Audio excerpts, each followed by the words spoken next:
هنا بشيد بقى بأمين عمر اللي كان عليه حملة اليومين اللي فاتوا، وان بيجي يتعمد خسارة الزمالك او ما بيحسبش للزمالك والكلام ده. النهارده امين عمر من نجوم المباراة، خلي بالكم. انا من وجهة نظري، وكل واحد حر في وجهة نظره. ليه؟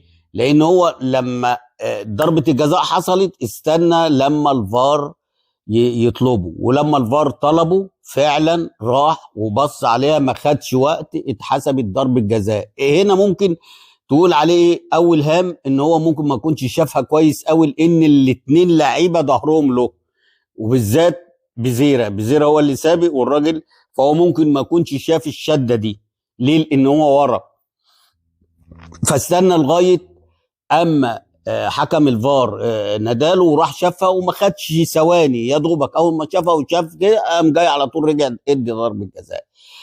هنا بقى يحسب له ان هو راح شاف، لان هو ممكن ما شافهاش.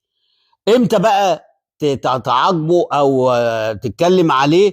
لو هو رجع وما حسبهاش ضربة جزاء، يبقى في الحالة دي يبقى هو متعمد ان هو يخسر الزمالك، ومتعمد ان هو ما يحسبش حاجة للزمالك. انما الراجل راح ما خدش ثواني، بص على الكرة، لقى الكرة ضربة جزاء، رجع ادى القرار ضربة جزاء، دخل.